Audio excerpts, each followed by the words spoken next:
Donc concernant les arbitrages régions, concernant les associations qui déposent un dossier, on a la réponse aux alentours de mai-juin, sachant qu'on doit commencer l'action en janvier, quoi, éventuellement avoir des salariés, rémunérer des gens, des frais, etc. Comment vous réagissez à ça, et si vous êtes élu, comment vous pourriez améliorer, les relations, le partenariat avec les associations?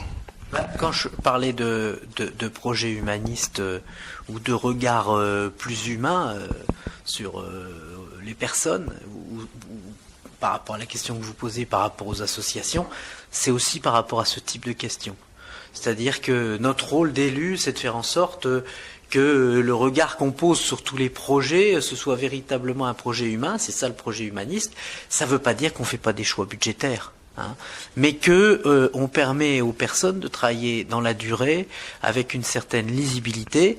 Je pense que ce regard humain, cette compassion, cette retenue, mais aussi cette humanité va être absolument nécessaire dans les temps qui vont venir.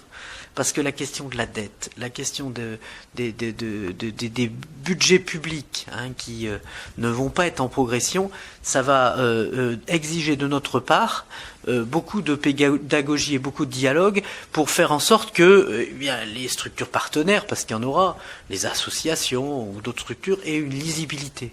Ça veut dire que, au fond, ce qui serait bien, c'est que il y a un engagement pluriannuel de la région pour permettre aux gens de travailler. Donc, je pense que c'est pas normal, qu'on devrait, notamment pour la vie associative, prévoir qu'on anticipe et au moins donner une partie de la subvention. C'est comme ça que je pratique moi dans mon agglomération et dans ma ville.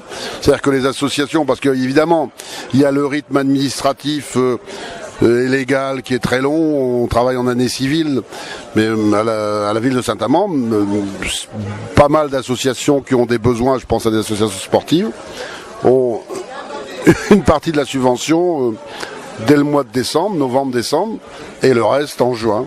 Donc on donne un acompte, comme on dit. Voilà. Donc on devrait vous donner un acompte pour le mois. Et le reste en juin. Voilà. C'est comme ça que je ferais, si j'étais président de région. Toujours défendu l'idée que, bien évidemment, on doit avoir des exigences qualitatives auprès des associations. C'est-à-dire que c'est normal que lorsqu'on a un partenariat avec des institutions, les associations nous rendent un bilan sur la qualité de leur action. Mais en contrepartie, nous, on doit avoir un engagement sur la durée. Et c'est vrai qu'aujourd'hui, les institutions régionales, mais aussi l'État, mais aussi les collectivités, peuvent s'engager sur des programmes pluriannuels, sur des programmes, sur des conventionnements sur 3 ans. Eh bien, à partir du moment où on a débattu, où on a discuté, oui ou non, telle association est utile pour une thématique de la région et on souhaite la soutenir, moi, ça ne me pose absolument pas de problème que de m'engager sur 3 ans à accompagner une association pour lui permettre de ne pas être dans cette précarité annuelle. Parce que je sais bien que pour professionnaliser, pour sécuriser des associations, leur permettre un travail de grande qualité, il faut s'inscrire dans la durée. Et à chaque fois, au bout de 3 ans, on fait un peu l'état des lieux, on fait le point. Est-ce que ce qui est porté par l'association correspond toujours à nos besoins? Si c'est le cas, on reconduit cette expérience. Sinon, on demande à infléchir les choses ou on s'engage sur d'autres actions. Parce que la région, elle peut aussi avoir envie de s'investir sur autre chose. Mais quand elle s'engage avec le monde associatif, elle doit le faire dans cette durée et avec cette visibilité pour permettre aux associations d'être moins dans la précarité de fonctionnement. Pierre et Françoise, j'ai juste une question que je pose à tous les candidats concernant le financement des associations. Alors, ce qui est notre cas par rapport à la région. Alors, il faut savoir que les financements nous sont confirmés qu'en juin, y compris pour des actions reconduites. Donc, quand on a des salariés, quand on a des frais. Donc, comment on fait entre janvier et juin? Et quel est votre sentiment là-dessus? Et si vous êtes élu, qu'est-ce que vous ferez? Si je suis élu, moi je dénoncerai le fait que justement toute une partie du budget de la région, il sert à des entreprises qui en ont plein la gueule. Et justement, je parlais tout à l'heure de Total, de la Redoute, etc. Et que cet argent du conseil régional, il serait bien plus utile justement à tous les services qui peuvent être offerts à la population. Je pensais aux services publics, je parlais des hôpitaux, des écoles, mais les associations, eux aussi c'est important pour justement faire qu'il y ait quand même une vie de quartier. Parce que là aujourd'hui, on voit les conséquences du chômage, c'est le délabrement général. Et s'il n'y a pas justement des gens pour permettre à ce qu'il y ait aussi c'est une sorte de service public, le milieu associatif. Oui, il faudrait que ça soit justement un budget assigné et qui permette à ces associations de vivre. Et je voudrais dire, le conseil régional, il est comme toutes les collectivités, de l'argent, ils n'arrêtent pas d'en donner aux banques, aux banquiers. parce qu'il y a des emprunts, parce qu'il faut après rembourser les taux d'intérêt qui sont énormes, et finalement les banquiers, c'est eux qui font la loi. Là, ce qu'on voit, c'est que ils sont plus, dès qu'il s'agit de donner de l'argent aux banquiers au niveau des intérêts, tout de suite, là, ils donnent. Par contre, des gens qui ont un boulot utile, je pense comme au milieu associatif, qui ont un boulot utile, là, ils trouvent pas d'argent, nous, on dit c'est pas normal. Je ne l'ai pas vu. Si je l'avais vu, vous seriez déjà financé. Parce que on a un petit problème d'organisation de l'année 2010. Parce que nous avons des modes de délibération à la région qui exigent le passage en commission permanente, pour que nos partenaires puissent être votés, puissent être financés, pardon. La période qui nous sépare du mois de décembre jusqu'au mois d'avril est une période où il n'y a pas de délibération. C'est comme cela une fois tous les 6 ans. Et donc cette période-là, il fallait l'anticiper sous la forme, je ne vais pas parler trop technique, mais de régie d'avance, qui permettait de financer toute une série d'avances vers nos partenaires habituels pour qu'ils ne souffrent pas de ce moment qui est problématique. Maintenant, pour vous mettre du baume au cœur, je vous dirais que l'élection se produisant le 22 mars, il est parfaitement possible pour la région de redélibérer en avril. Et donc, c'est plutôt fin avril ou début mai que vous devriez avoir vos réponses. D'abord, moi je pense que là, d'ailleurs ça porte bien son nom et c'est un truc qui a été porté par les écolos, par Ginette Verbruch, le partenariat associatif. Pour nous, la démarche de travail avec la région, c'est un partenariat. C'est-à-dire que l'action qui est menée dans les associations comme ici, moi j'ai vu la qualité du travail qui est fait et on se connaît depuis longtemps, donc je veux dire, je l'ai vu en tant que militante candidate qui vient aujourd'hui, mais je l'ai vu aussi dans le passé en tant que partenaire associatif de, voilà. Donc ce qui est expérimenté dans les associations, ce que vous essayez au quotidien, cette hybridation entre de l'action sur de l'agriculture bio et en même temps une action sur la question de la citoyenneté, et en même temps tout ce foisonnement, c'est une façon d'expérimenter notre façon de créer du vivre ensemble dans nos villes, de créer de l'activité aussi d'économie solidaire ou de l'activité de loisirs, etc. C'est du non marchand, donc c'est pas un système concurrentiel. Tout ça, nous on le soutient, on l'a soutenu et on le soutient fortement. C'est aussi une façon, et pourquoi c'est important le partenariat entre le conseil régional et les associations? Parce que vous, ce que vous faites, c'est d'expérimenter finalement peut-être des lignes de politique publique. C'est-à-dire que cette expérimentation, elle doit se transformer en orientation politique. Alors, je dis pas forcément ce que vous faites vous, ça je peux pas toute seule le décider comme ça, mais en tout cas, c'est ce qui inspire les politiques publiques, c'est ce qu'on appelle finalement la participation aussi, la démocratie participative, c'est aussi ça, c'est ce qu'essayent les associations et que les politiques peuvent s'approprier.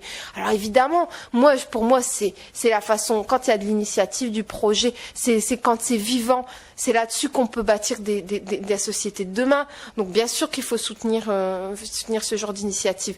Après, c'est vrai que souvent, et je le dis d'autant plus que moi je suis issue du monde associatif, je sais la lourdeur des procédures administratives, tout ça, et je sais aussi comment ça peut être compliqué parfois pour les associations de trouver du soutien. Et d'être compris aussi dans ce qu'ils veulent faire. Et nous, on a toujours essayé d'œuvrer pour aller de plus en plus loin dans la qualité du partenariat avec les associations. Mais on peut bien sûr s'améliorer. Et voilà, donc voilà ce que je peux dire de mon sentiment sur la question. Maintenant, je peux pas, bien sûr, à proprement parler du financement de juin, puisque voilà. Et la première chose que je ferai quand je serai élue, c'est d'abord m'inquiéter beaucoup de la lourde responsabilité qui vient de m'être confiée.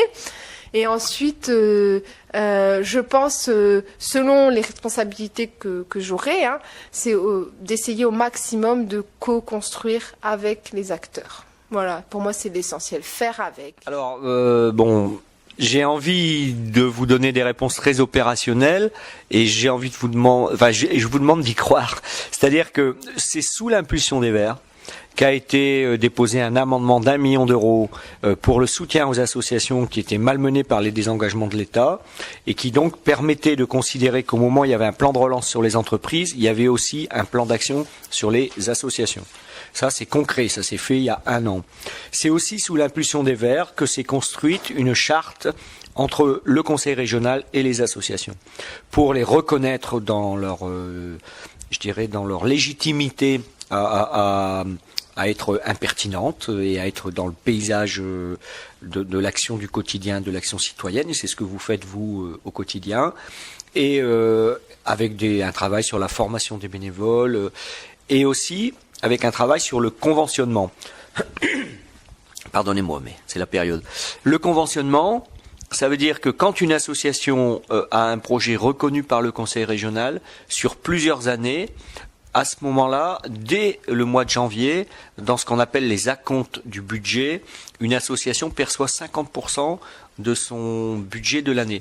Donc l'enjeu pour vous, c'est de rentrer dans la logique du conventionnement. Pour rentrer dans cette logique-là qui vous garantit année après année un fonctionnement beaucoup plus rapide et qui est beaucoup plus sûr pour vous, il faut qu'il y ait un projet partagé. Et c'est pour ça que ces élections sont importantes. Parce qu'au cœur de notre projet pour la conversion écologique et sociale du Nord-Pas-de-Calais, comme je viens de le dire à votre collègue, la question de la citoyenneté, de l'implication des habitants est absolument centrale pour nous, centrale. Le débat, c'est pas tous les 6 ans, c'est en permanence. Et donc, dans les ambitions que nous portons, d'augmenter ces politiques vers de la citoyenneté, vers de l'éducation populaire, des gens comme vous allez être en première ligne pour apporter des projets concrets et des réponses. Et donc, il est évident que plus nous, Europe Écologie, on pourra développer ce type de politique-là, plus ça crée des espaces. Après, c'est à vous à regarder et à défendre votre dossier, en quoi il est porteur de richesses, de choses que vous seuls pouvez développer. Enfin, ça, je veux dire, il y a une instruction du dossier, c'est pas automatique, c'est normal, c'est de l'argent public. Donc l'argent public, ça se regarde comment ça s'affecte. Mais des politiques de citoyenneté beaucoup plus financées doivent vous permettre d'entrer dans un conventionnement pluriannuel. Voilà.